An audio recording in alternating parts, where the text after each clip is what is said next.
Hello, artist. It is Tuesday, June 23rd, 2020. Welcome back to our 42nd day of drawing together. So great to be back with you today. Yesterday, if you tuned in, we were creating the perfect friend. So we created a list of qualities of a perfect friend and then created an image to go with it. So some of the qualities that I listed were trustworthy, a good listener, compassionate, honest. Um, Let me just read the list to you. Shared story, so that we had a shared common bond, a companion, honest at all cost, loyal, stands by me, ability to be yourself, and laughter, connection. So when I thought of all of those things, I thought of a dog, about how special it is to have a dog in your life. Or I think it is to have a dog in my life. So I decided to draw Snoopy. And so from the image yesterday, I was working from one of Charles E. Schultz's images of Snoopy. I changed it a little bit after the camera stopped rolling. I went in and changed a few of the lines that I felt like needed to be changed a little bit more. I added thicker lines with Sharpie, which was really fun to do, those thicker, bolder lines that he would have used in his ink work. And then I added the shadow on the ground too. So Snoopy was really fun to create. I hope that you too created that image of your perfect friend, or that you created something else from yesterday. So today I wanted to share with you, we are doing prompt number 42. Draw what it feels like to be you. Now, this feels very similar to a prompt that came early on in May, and that was today, draw how you feel. So this is a little bit different because, that was like, what was that particular day? What did it feel like, to be me that particular day? And I remember doing a brontosaurus with a lot of chaos going around, and that thick heaviness, being weighted down. That was really kind of midstream of this pandemic time, if we're talking from the beginning of March until now. And so I was feeling a lot of those things. So what does it feel like to be me? Well, it feels like a lot of things, right? For all of us. So I wanted to share with you first this book by Dr. Seuss. Now, the words are by Dr. Seuss, but the paintings are by Steve Johnson and Lou Fancher. And so like any of us, we leave projects unfinished. And so Dr. Seuss did the same thing. He left unfinished projects in his life. So this is a good reminder to me. Don't leave projects unfinished. Get to them. Get them done. Do the things that we are inspired and called to do. So this is called My Many Colored Days, and I work with a lot of children outside of Oakwood in my private practice and in my other work, and I like to share this with them, but I also like to share it with adults because I think it's a good reminder that we feel so many things, and then it just has these really beautiful paintings in it. So I'm going to read it to you, and then we're going to talk about my many colored days, or how we're feeling today. So this is My Many Colored Days by Dr. Seuss. Some days are yellow, some are blue. On different days, I'm different too. You'd be surprised how many ways I change on different colored days. On bright red days, how good it feels to be a horse and kick my heels. On other days, I'm other things. On bright blue days, I flap my wings. Some days, of course, feel sort of brown. Then I feel slow and low down. Then comes the yellow day, and whee, I'm a busy, buzzy bee. Gray day, everything is gray. I watch, but nothing moves today. Then all of a sudden, I'm a circus seal. On my orange days, that's how I feel. Green days, deep, deep in the sea, cool and quiet fish, that's me. On purple days, I'm sad. I groan, I drag my tail, I walk alone.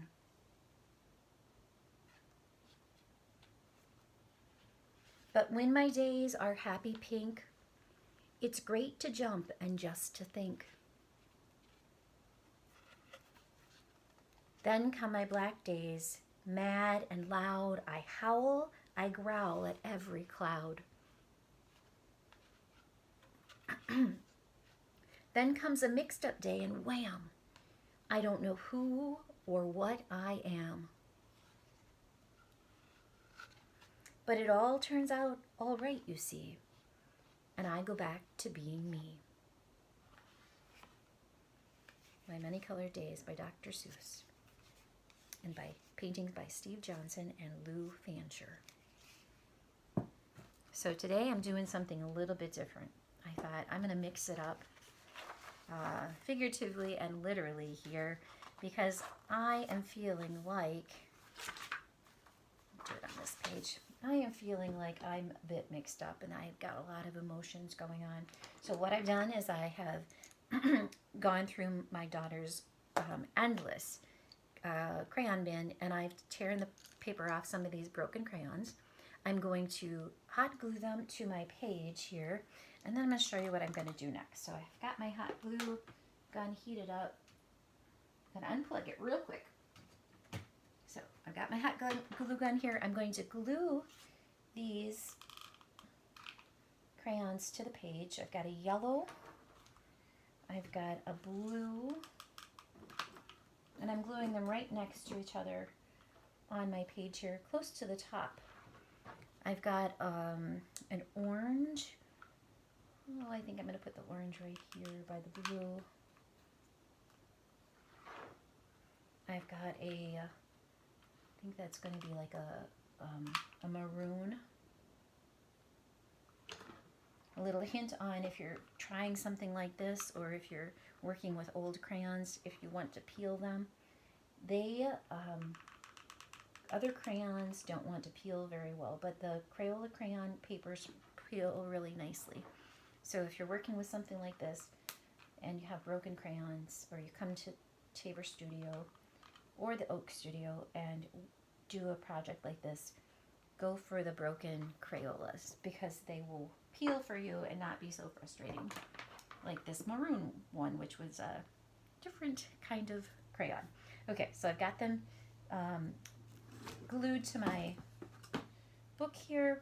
Normally you could do this on canvas and it would work really nicely, but today I just want to incorporate it into my sketchbook. So I know from past experience that if I don't put some paper under here, I'm going to have a really big mess, and I don't want to ruin my Snoopy, which is 2 pages away. So I'm going to take my folder, which I use for all of my drawing. I keep this with me to tell me what is next on our list of prompts. I'm going to put that underneath. I'm going to move the camera in just a minute so you can see what comes next. I will tell you I am going to be using a blow dryer, so it's going to get kind of loud for a couple of minutes, and I'm going to let you watch the process. So if you, once I start using the blow dryer, you want to turn the volume down. I'm not going to be talking, I'm just going to be blowing this dry, and I'm only going to get it so far because I know I won't be able to get these crayons all melted. So my process is to melt all the crayons and see what happens, and see what comes of all of these colors and emotions that I might be feeling.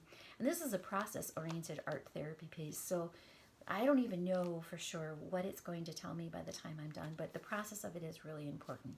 So I'm going to make it, and then I'm going to reflect on it, like, what am I really feeling, and how do I connect to this piece, and does it get to all of those things that are going on inside me right now? Okay, so I am going to lay it on the table. I am going to move my camera somehow, and I'm going to grab the blow dryer.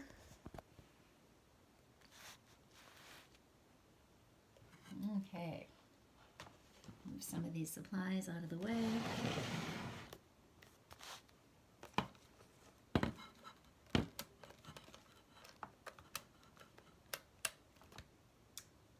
Okay, well, just a second. I'm going to take you with me over here, try to reset my blow dryer.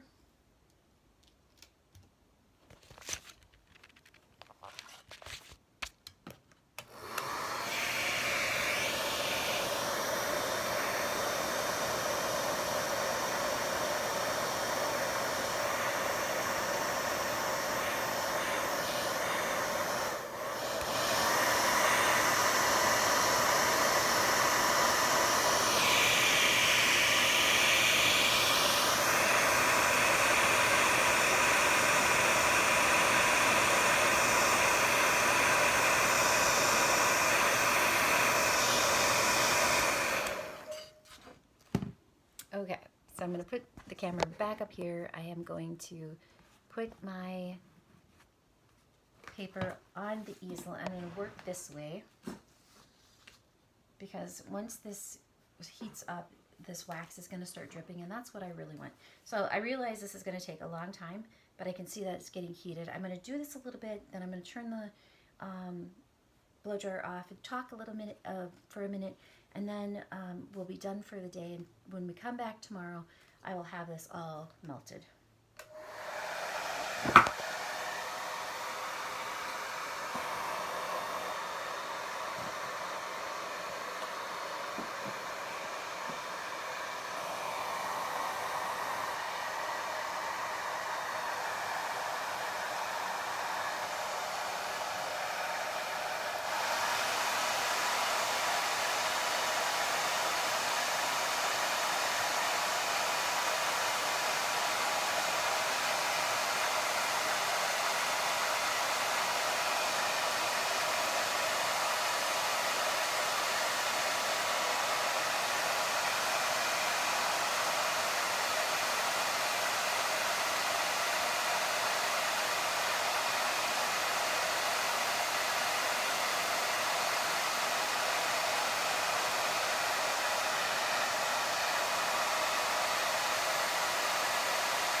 Okay, so like anything we do in life, it's a process and we learn from it. So this, I realize, is going to take me a really long time.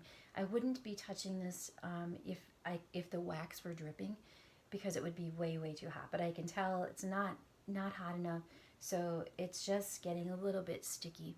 So I'm gonna have to do this off camera. Darn it. I will do this. I'll bring it back tomorrow. Just know, if you try this process, this melting wax, it just is going to take a little while to heat up. And you don't want to get your blow dryer too close, because it will mess up your blow dryer, and you don't want that to happen. Okay, so today, remember, we are creating how it feels to be you. Happy art making. I'll see you back here tomorrow, and thank you so much.